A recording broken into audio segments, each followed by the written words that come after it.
ठाकुर अनुकूल चंद्र श्रीमुख निश्चित बाणी नारायण नीतिर ओडिया अनुवाद पाठ। एकानुरक्ति और बहु अनुरक्ति।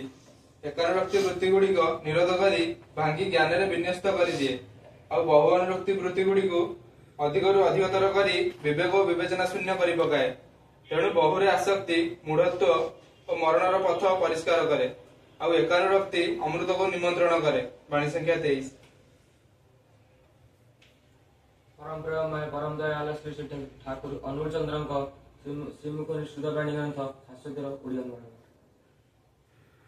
जो ज्ञान तुम्हें लाभ करुच आदर्श तज्जे बहु दर्शितार पथरे निज परिवार और परिजन मध्य आग्रह उद्दीपना सृष्टि करी ताहा जदि खेलाई देई न पार प्रिय सक्रियता सह निजे तो ठकिब सेमानकु मध्य ठकाइब वंचित हेब तुमे संगे संगे सेमाने मध्य एपरिकी तुमर कृष्टि वैशिष्ट पाखर मध्य एपरि विभ्रांति रे पकाई देव सेमानकु सहंत हेबे नाही सेमाने तुमठारे कोनोसी प्रकार।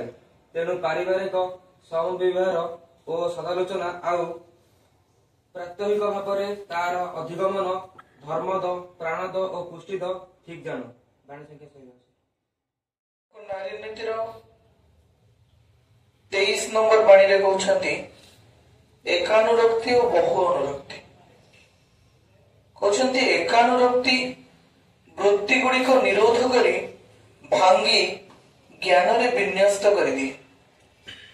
जनक प्रति अनुरक्ति नारी मानकर हेबा दरकार। से गोटिए पुरुष रे अनुरक्त हवा दरकार। गोटिए पुरुष रे ही तार सब किछि रहबा दरकार। प्रेम भक्ति भल पाइबा ए जनक प्रति अनुरक्ति जनक प्रति तार भल पाइबा ए कोन करिवो तार वृत्ति गुड़ को निरोध कर दबो भांगी दबो और ज्ञान रे विनष्ट कर दबो। कहीं ना से जनक को ही भल पाए और तार वृत्ति गुड़ को से जनक पाखरे ही आउ से जो अछि अन्य मनुष्य समस्त भीतर कामना वासना अछि किंतु सेगुड़ा को यदि निरोध न करा जाए सेगुड़ा को कौन करिवो सर्वनाश करिवो। तो एक अनुरक्ति माने से गोटिए पुरुष को से भल पाए गोटिए पुरुष को से भल पाए और से गोटिए पुरुष ठारे ही तार अनुरक्ति सेइथिरे तार वृत्ति गुड़ा को आउ एपट सेपट होनी सेगुड़ा का ज्ञान रे विन्यस्त हो जिवो केमति ताकू ही सेवा करिवो ताकू प्रेम करिवो तार संतान रो जननी होबो तारी परिवार को पोषण दबो।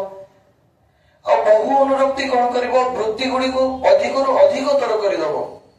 आज गोटे पुरुष काली गोटे पुरुष काली पुणी गोटे नुआ पुरुष तो एथिरे कौन हो वृत्ति आउरी अधिक रु अधिक बढ़ी चलिवो।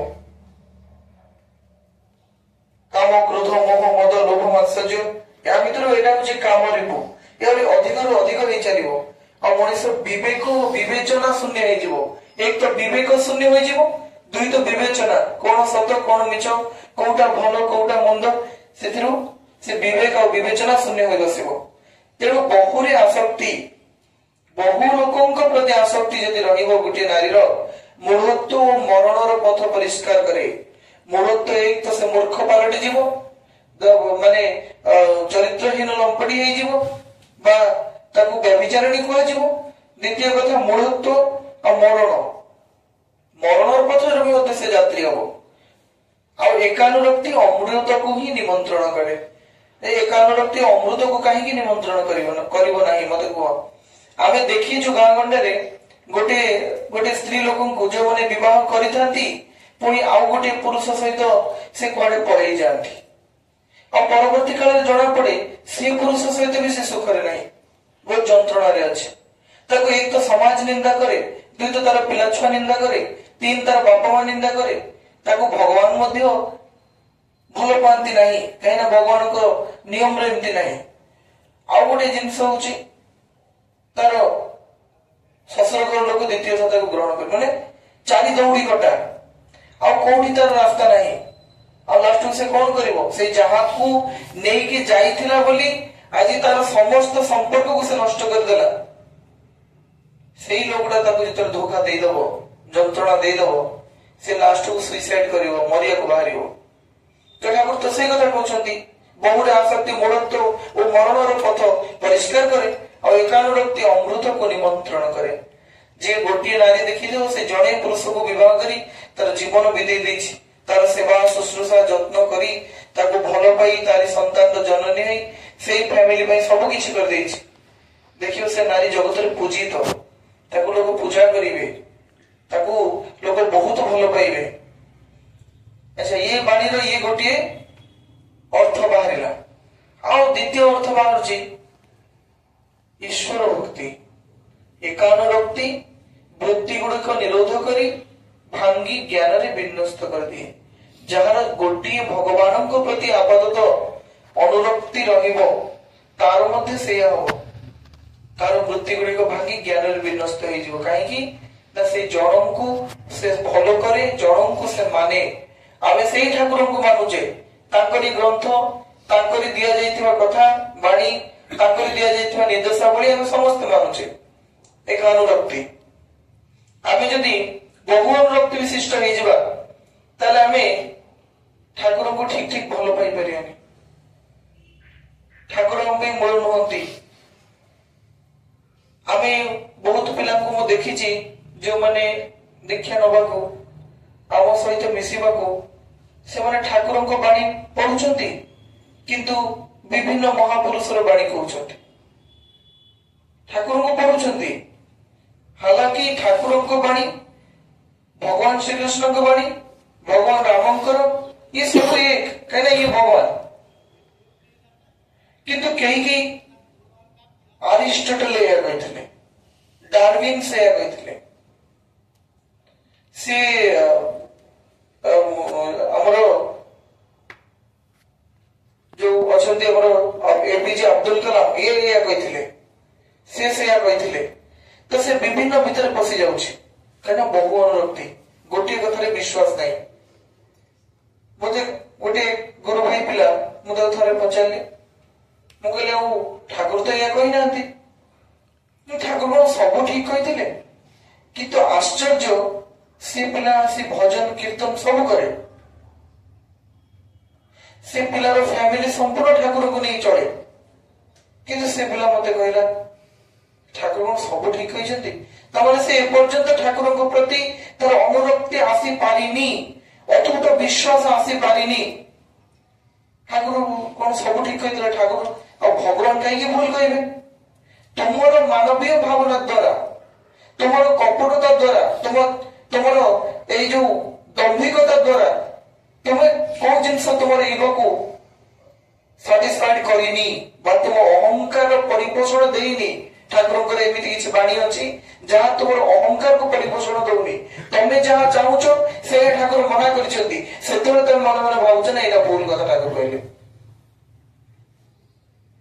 ବହୁତ ପିଲାଙ୍କୁ ଲାଗେ ଠାକୁର ଯୋଉ କହିଲେ ଅନୁଲୋମ ବିବାହ ପ୍ରତିଲୋମ ବିବାହ, ଠାକୁର କହିଛନ୍ତି ଏବେ କଣ ସମାଜରେ ଚାଲିଛି, ଯିଏ ଯାହାକୁ ପାରିବ ବାହା ହେଇ ପଡିବ, ଯିଏ ଯାହାକୁ ପାରିବ ବାହା ହେଇ ପଡିବ। ହଁ, ମଣିଷ ସବୁ ଏକ, ଏ ସମାଜ ସମସ୍ତଙ୍କ ନାଲି ରକ୍ତ, ମାନେ ଏଗୁଡା ବଲିଉଡ ଜ୍ଞାନ। ବଲିଉଡରେ ଦେଖେଇଛନ୍ତି, ଦେଖିବ ବଲିଉଡ ଫିଲ୍ମରେ ଏଠୁ ଶିରା କାଟି ଦେଇଥିବେ, ଏଠି ଶିରା କାଟି ଦେଇଥିବେ, ଏମିତି ଦିଟା ମିଶେଇ ବାନ୍ଧି ଦେଇଥିବେ, ସେ ଶିରା ରକ୍ତ ଟ୍ରାନ୍ସଫର ହଉଥିବ। ମାନେ ସେଗୁଡା ରିଏଲ ଲାଇଫରେ ତାର କିଛି ସମ୍ପର୍କ ଅଛି? ରିଏଲ ଲାଇଫ ନୁହଁ। ଗୋଟେ ଶିରା କାଟି ଦେଇକି ଶିରା ଭିତରେ ରକ୍ତ ଏମିତି ବାନ୍ଧିଦେଲେ ବସିଯିବ। କିନ୍ତୁ ଏଇ ତ ବଡ ଟେକ୍ନୋଲୋଜିଆ, ଟେକ୍ନୋଲୋଜି ନୁହଁ, ଟେକ୍ନୋଲୋଜିଆ। ସେମିତି ସମ୍ଭବ ନୁହଁ। ଫିଲ୍ମରେ ବହୁତ କିଛି ଦେଖେଇ ଦିଆଯାଏ, ସେଠି ଦେଖାଯାଏ ନାଲି, ମଣିଷର ରକ୍ତ କାଟିଦେଲେ ନାଲି। ଆରେ ବାବା, ମଣିଷର ରକ୍ତ ନାଲି, କୁକୁଡ଼ାର ରକ୍ତ ନାଲି, କୁକୁଡ଼ାକୁ ବାହା ହଉନା, ଛେଳିର ରକ୍ତ ନାଲି, ଛେଳିକି ବାହା ହଉନା। ସେମିତି ହେଇପାରିବନି। ସବୁ ଜୀବଙ୍କୁ କାଟିଲେ ନାଲି ରକ୍ତ ବାହାରିବ, ସବୁ ମଣିଷକୁ କାଟିଲେ ନାଲି ରକ୍ତ। ବ୍ଲଡରେ ପୁଣି ବ୍ଲଡ ଗ୍ରୁପ କାହିଁକି ରହିଲା? ବ୍ଲଡ ଗ୍ରୁପ ଠିକ ନହେଲେ ସେ ବ୍ଲଡ ସେ ବଡିରେ ସପୋର୍ଟ ନବନି, ସେ ରୋଗୀର ମୃତ୍ୟୁ ହେଇଯିବ। ବ୍ଲଡ ଗ୍ରୁପ କାହିଁକି ଅଲଗା ରହିଲା? ଭାବିବାକୁ ହବ। ଆମେ ସମସ୍ତେ ଏକା ସାଙ୍ଗରେ ଚାଲିବା, ବସିବା, ଖାଇବା, ବୁଲିବା, ଏଥିରେ କିଛି ଭୁଲ ନାହିଁ। କିନ୍ତୁ ବିବାହ ବ୍ୟାପାରଟା ଅଲଗା। ବିବାହରେ ଜନନ ରହୁଛି। ଆମେ ତ ଭାବି ପାରିବା ଯେ ବିଶ୍ୱ ପ୍ରକୃତିରେ ସବୁ ଏକା କେମିତି? ସବୁ ଗଛ ଏକା, ସବୁ ବିଲେଇ ଏକା, ସବୁ କୁକୁର ଏକା, ସବୁ ମାଙ୍କଡ ଏକା? ଯଦି ଏକା ନୁହଁ, ସବୁ ମଣିଷ ଏକା କେମିତି ହେଇଗଲେ? ସେଇଟା ବୁଝିବାକୁ ପଡିବ। ଆଉ ସେଥିପାଇଁ ଠାକୁରଙ୍କ କଥା ବହୁତ ଲୋକଙ୍କୁ ଖରାପ ଲାଗେ। ଭଲ ପାଇଛନ୍ତି, ଗୋଟେ ଝିଅ ଭଲ ଲାଗିଛି, କିନ୍ତୁ ସମାଜ ତାକୁ ଗ୍ରହଣ କରୁନି। କାହିଁକି ନା ଏହାର ବର୍ଣ୍ଣ ତାର ବର୍ଣ୍ଣ ମିଶୁନାହିଁ। ଝିଅଟା ପୁଅଠାରୁ 5 ବର୍ଷ ବଡ ହେଇଗଲାଣି, ନହେଲେ ମାନେ ବ୍ରାହ୍ମଣ ଘରର କନ୍ୟା କ୍ଷତ୍ରିୟ ଘରେ କିମ୍ବା ଶୂଦ୍ର ଘରେ ଆସିବାକୁ ଚାହୁଁଛି। ଏଥିରେ ଯେ ଜେନେଟିକ ଡିସଅର୍ଡର ହବ, ଏଥିରେ ଯେ ବିଭିନ୍ନ ପ୍ରକାର ରୋଗ ସୃଷ୍ଟି ହବ, ଯୌନ ଜୀବନଟା ଖରାପ ହେଇଯିବ, ସନ୍ତାନଟା ଅନୁନ୍ନତ ସନ୍ତାନ ଜନ୍ମ ହେଇ ପଡିବେ, ସମାଜକୁ ନଷ୍ଟ କରିଦେବେ, ଏଗୁଡାକୁ ମଣିଷକୁ ଜଣା ନାହିଁ। କାହିଁକିନା ମଣିଷ ତ ଜ୍ଞାନକୁ ଉପେକ୍ଷା କରେ, ବରଣ କରେନି। ସେଥିପାଇଁ ଏ ହଉଛି ଗୋଟେ କଥା ଯେ ଏକାନୁରକ୍ତି, ଠାକୁରଙ୍କୁ ଦୃଢ ଭାବରେ ବିଶ୍ୱାସ କରିବା। ସେ ଯାହା କହିଛନ୍ତି, ପରମେଶ୍ୱର ପରମପିତା ସିଏ ଦୁନିଆକୁ ଗଢିଛନ୍ତି, ସିଏ ସୃଷ୍ଟିର ସବୁ ନିୟମ ଜାଣିଛନ୍ତି, ତ ସେ ହିଁ ସବୁ କିଛି କହିପାରିବେ। ତ ସେମିତି ଏଇ ଈଶ୍ୱର ଭକ୍ତିରେ ବି ଏହା ଏକାନୁରକ୍ତି କଣ କରେ? ବୃତ୍ତି ଗୁଡିକୁ ନିରୋଧ କରି ଭାଙ୍ଗି ଜ୍ଞାନରେ ବିନ୍ୟସ୍ତ କରିଦିଏ। ଆମେ ଠାକୁରଙ୍କୁ ଧରିଥିଲୁ ବୋଲି ମହାଦେବ କଣ ଜାଣିଲୁ, ଜଗନ୍ନାଥ କଣ ଜାଣିଲୁ, ମା ଦୁର୍ଗା କଣ ଜାଣିଲୁ, ବିଭିନ୍ନ ଦେବାଦେବୀ କଣ ଆମେ ଜାଣିଲୁ, ସମସ୍ତଙ୍କୁ ଆମେ ଜାଣିପାରିଲୁ କେବଳ ଠାକୁରଙ୍କୁ ଧରିକିରି। ତ ଆମେ ଏଇଠି ଜଣଙ୍କ ପ୍ରତି ଅନୁରକ୍ତି ରଖିଲୁ ଏବଂ ସବୁ କିଛି ଜ୍ଞାନକୁ ବୁଝିପାରେ। ଆଉ ବହୁ ଅନୁରକ୍ତି ଯେତେବେଳେ ହେଇଯିବ, ବୃତ୍ତି ଗୁଡିକ ବଢିଯିବ। ଏଠି ଥରେ, ସେଠି ଥରେ, ଇଏ ଠାକୁର ଶୁଣିଲେନି ସେଠି ଟିକେ ଯିବା, ସେ ଠାକୁର ଶୁଣିଲେନି ସେଠି ଟିକେ ଯିବା, ଏଠି 2 ଦିନ ନଡିଆ ବାଡେଇବା, ସେଠି 2 ଦିନ ଯିବା। ଆରେ ବାବା, ଯିବା ସବୁ ଜାଗାରେ ଠିକ ଅଛି, କିନ୍ତୁ ଭଗବାନଙ୍କୁ ମାଗିବା ବିଭିନ୍ନ ଧରଣର ମାଗିବା, ଆଉ ବିଭିନ୍ନ ଜାଗାରେ ବିଭିନ୍ନ କଥା ଶୁଣିବା, ବିଭିନ୍ନ କଥା ଶୁଣି ଠାକୁରଙ୍କ ପ୍ରତି ଅନୁରକ୍ତି କମିଗଲା। ଆଜିକାଲି ଧର୍ମ ନାଁରେ ବିଭିନ୍ନ ଛଳନା। ମନ୍ଦିର ଯିବା ଭଲ, ବିଭିନ୍ନ ଦେବାଦେବୀ ଭଗବାନଙ୍କ ପାଖକୁ ଯିବା ଏକାନ୍ତ ଆବଶ୍ୟକ, କିନ୍ତୁ ସେଠାକାର ମନୁଷ୍ୟ ମାନେ ସତରେ ବିରୋଧ ଭାବ ତ ମୁଣ୍ଡରେ ପୁରଉନାହାନ୍ତି ତ? ସେଠି ତୁମ ପରମେଶ୍ୱର, ତୁମ ପ୍ରେଷ୍ଠ, ତୁମ ପରମ ପିତାଙ୍କୁ ନିନ୍ଦା ହଉନି ତ? ତାଙ୍କ କଥା ଶୁଣିକି ତୁମ ଭିତରୁ ସଦ୍ଭାବ କଟି ଯାଉନି ତ? ପ୍ରେଷ୍ଠଙ୍କ ପ୍ରତି ଭଲ ପାଇବା ତାଙ୍କ ପାଇଁ ପୋଛି ହେଇଯାଉନି ତ? ସେଇଗୁଡାକୁ ଜାଣିବାକୁ ପଡିବ। ବିଭିନ୍ନ ଦେବାଦେବୀ ଯାଉଛନ୍ତି ମନ୍ଦିରରେ, ପିଲା କହୁଛନ୍ତି ଯେ ଆମ ଗାଁରେ ମନ୍ଦିରରେ, ଠାକୁରାଣୀ ମନ୍ଦିରରେ ମାଛ ଭୋଗ ହଉଛି, ଛେଳିକୁ କାଟି ତା ମାଂସକୁ ରୋଷେଇ କରିକିନା ପ୍ରସାଦ ରୂପରେ ବଣ୍ଟା ହଉଛି। ତାହେଲେ ଏଇଟା କଣ ଧର୍ମଦ, ନା ବୁଦ୍ଧିପ୍ରଦ, ନା ଶାସ୍ତ୍ରୀୟ, ନା ବୁଦ୍ଧିଯୁକ୍ତ, ନା ଜ୍ଞାନଯୁକ୍ତ, ନା ମର୍ଯ୍ୟାଦା ଯୁକ୍ତ, ନା ପ୍ରେମଯୁକ୍ତ, ନା ସନାତନ ପ୍ରଥା? କଣ ଇଏ? ତେଣୁକରି ବହୁ ଅନୁରକ୍ତି କଣ କରିଦିବ? ମଣିଷକୁ ବହୁରେ ଆସକ୍ତି ମୂଳତ୍ୱ ମରଣର ପଥ ପରିଷ୍କାର କରେ, ଆଉ ଏକାନୁରକ୍ତି ଅମୃତକୁ ନିମନ୍ତ୍ରଣ କରେ। ଯୋଉଠି ଶାସ୍ତ୍ର କହୁଛି ଦେହ ଶୁଦ୍ଧି ନହେଲେ ଆତ୍ମଶୁଦ୍ଧି ହୁଏ ନାହିଁ। ମୋ ଦେହରେ ଯଦି ପଚା ସଢା ଗଳା ଅନ୍ୟ ଜୀବର ମାଂସକୁ, ଅନ୍ୟ ଜୀବର ମୃତ ଶରୀରକୁ ମାରିକି ପକେଇବି, ତାହେଲେ ଏ ଦେହ ଭିତରେ ତାମସିକ ଆହାର ପଶିବ। ମା ଦୁର୍ଗା ସ୍ୱୟଂ ପରମ ବୈଷ୍ଣବୀ, ମାଙ୍କ ପାଖରେ ସବୁ ଉତ୍ପତ୍ତି ହେଇ ତାଙ୍କ ପାଖରେ ବିଲୀନ ହଉଛି, ତାଙ୍କ ପାଖରେ ସବୁ କିଛିର ସୃଷ୍ଟି ହଉଛି। ଇଏ ଏତେ ବଡ ବ୍ରହ୍ମାଣ୍ଡର ଅଧୀଶ୍ୱରୀ ସିଏ, ମା ସ୍ୱୟଂ। ଭଗବାନ ସତରେ କେମିତି ବୁଝା ହେଇଛି କୁହ? ଏ ଅନନ୍ତ କୋଟି ବ୍ରହ୍ମାଣ୍ଡ ଗୋଟେ ଧୂଳି କଣା, ଅନନ୍ତ କୋଟି ବ୍ରହ୍ମାଣ୍ଡ ଗୋଟେ ଧୂଳି କଣା ଯଦି ଭଗବାନଙ୍କ ପାଖରେ, ତାହେଲେ ଏମିତି ସହସ୍ର କୋଟି ଜୀବନ୍ତ ଗୋଟିଏ ପୃଥିବୀ ଅଛି ତାର ମାନେ ନାହିଁ। ଏ ଗାଲାକ୍ସି ଯେତେକ ଅଛନ୍ତି ତା ଭିତରେ ବିଭିନ୍ନ ସୌର ଜଗତ ଥାଇପାରେ, ଆଉ ହଜାର ହଜାର ବ୍ରହ୍ମାଣ୍ଡ ଥାଇପାରେ, ତା ଭିତରେ ହଜାର ହଜାର ଜୀବନ୍ତ ଗ୍ରହ ଥାଇପାରେ, ତା ଭିତରେ ମଣିଷ ଭଳିଆ ହଜାର ହଜାର ଜୀବ ଥାଇପାରେ, ବା ଏମିତି ପୃଥିବୀ ଭଳିଆ ବହୁତ ଜୀବନ୍ତ ଗ୍ରହରେ ବହୁତ ଜୀବ ଥାଇପାରେ। ଯୋଉ ଭଗବାନଙ୍କ ପାଖରେ ବିଶ୍ୱ ଗୋଟେ ଧୂଳି କଣା, ସେଇ ଭଗବାନ ବିଶ୍ୱର କୋଉ ମାଛ ଗୋଟେ ଖାଇବା ପାଇଁ ବସିଛନ୍ତି, କୋଉ ଛେଳିକୁ କାଟିକିରି ମଳମୂତ୍ର ଧାରୀ ଶରୀର ଯାହା ପଚିଯାଏ, ଗଳିଯାଏ, ସଳିଯାଏ, ସେ ସେଇଆକୁ ଖାଇବା ପାଇଁ ବସିଛନ୍ତି। ନା ନା, ଏଗୁଡା ଆମର ପ୍ରକୃତିର ପୋଷଣ। ସେଇଥିପାଇଁ ଆମେ କଣ କରୁଛେ, ଏଗୁଡାକ ପ୍ରସାଦ କହିକିରି ସମାଜରେ ଅନ୍ଧ ପ୍ରଥାକୁ 500 ବର୍ଷ ଚଲେଇ ଦେଇଛେ। ତାପରେ କିନା ନା ଏଇଟା ନିୟମ 500 ବର୍ଷ ଚାଲି ଯାଇଛି, ମାନେ 5 ପିଢି ଚାଲି ଯାଇଛି। 5 ପିଢି ଭିତରେ ଯେହେତୁ ଏଗୁଡା ଚାଲି ଆସିଛି, ଲୋକ ଭାବିଲେ ନାଇଁ ଏଇଟା ତ ଧର୍ମ, ଏଇଟା ହଉଛି ବିଶ୍ୱାସ, ଏଇଟା ହଉଛି ନିୟମ, ଠାକୁରାଣୀ ମାଛ ଖାଆନ୍ତି। ସେଇଥିପାଇଁ ବହୁ ଅନୁରକ୍ତି କଣ କରିବ? ମନର ପଥକୁ ପରିଷ୍କାର କରିବ। ଏକାନୁରକ୍ତି ଠାକୁର ଯାହା କହିଲେ ଆମେ ସେଇଆକୁ ଶୁଣିଲେ ଆମ ଜୀବନଟା ଠିକରେ ଚାଲିବ। ଆମର ଶାଶ୍ୱତୀ ଗ୍ରନ୍ଥର ଗାର୍ହସ୍ଥ ନୀତି ଅଧ୍ୟାୟରେ କହୁଛନ୍ତି, ଯେଉଁ ଜ୍ଞାନ ତୁମେ ଲାଭ କରିଛ ବା କରୁଛ ଆଦର୍ଶ ଚର୍ଚ୍ଚାରେ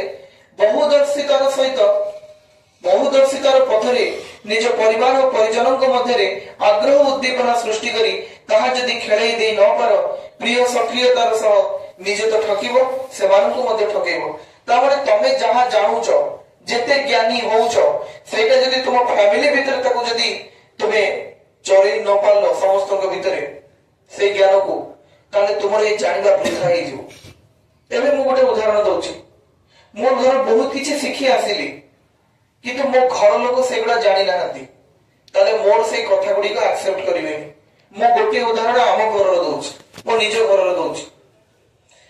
ଆମେ ଠାକୁରଙ୍କ ମନ୍ଦିର ଯାଉଥିଲୁ, ସତ୍ସଙ୍ଗ ସବୁ ଜାଣିଥିଲୁ।